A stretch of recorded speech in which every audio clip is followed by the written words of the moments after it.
Essa aula a gente vai falar sobre resumo. E antes que gere qualquer tipo de ruído, é importante a gente entender que resumo, ele tem um uso específico em metodologia científica, que é um uso diferente do uso geral que nós temos quando falamos dos trabalhos didáticos. Quando nós falamos em metodologia científica, o resumo é aquele elemento pré-textual que ajuda na identificação do texto. Então, é aquele resumo que vem no artigo, aquele resumo que vem na monografia, que vem nos seus trabalhos acadêmicos. Não é um trabalho didático.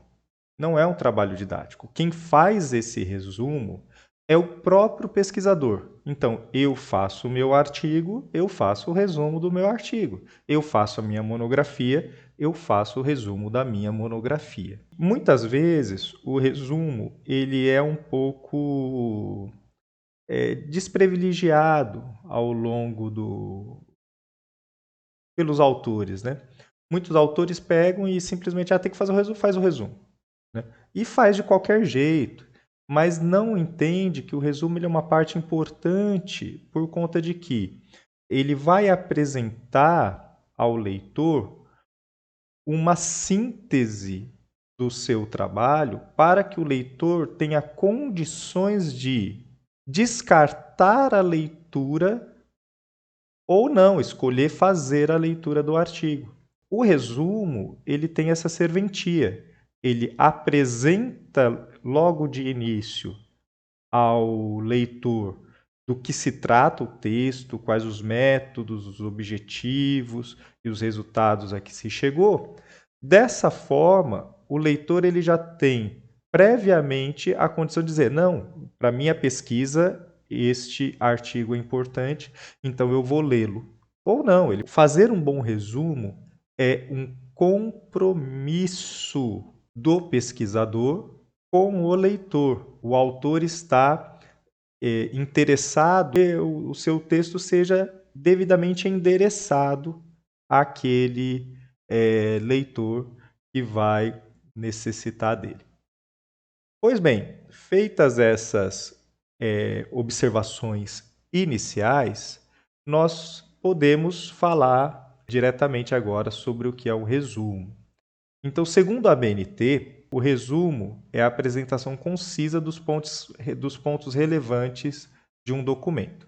E a ABNT coloca os tipos de resumo: o resumo informativo, o resumo crítico e o resumo indicativo. O resumo indicativo, ele é um resumo muito simples, ele é um resumo muito primário, muito sintético, e ele não oferece ao leitor a possibilidade de escolher entre ler ou não o texto. Portanto, nós não vamos nem perder muito tempo com o resumo indicativo, porque não é o tipo de resumo que nós vamos utilizar. O resumo crítico é a resenha, que é um outro tipo de trabalho acadêmico. Então, nós vamos ter uma aula específica sobre resenha. Então, não é aqui sobre resumo enquanto elemento pré-textual que nós vamos falar da resenha do resumo crítico. Então, nos resta o resumo informativo. O que deve conter o resumo informativo? O resumo informativo deve conter os objetivos, a metodologia, os resultados e as conclusões.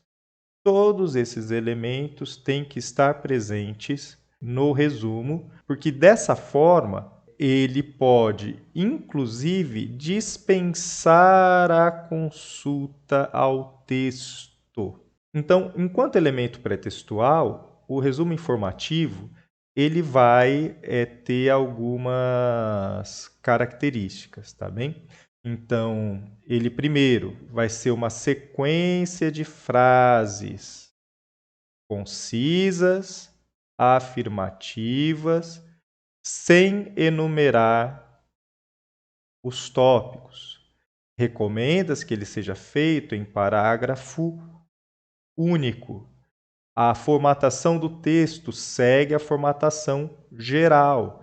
Ele é em Times New Roman Arial, tamanho 12, espaçamento entre linhas é simples e o seu alinhamento ele é justificado.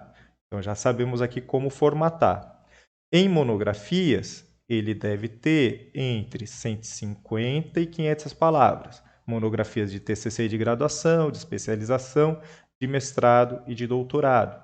Enquanto para artigos, ele deve ter de 100 a 250 palavras. E devemos ter entre 4 a 6 palavras-chave separadas entre si por ponto. Tudo isso a gente já viu em vários momentos do curso, é apenas uma retomada. Agora nós vamos para uma análise de um resumo. Para não ficar muito longo, vou fazer isso em um outro vídeo, na parte 2, sobre resumo.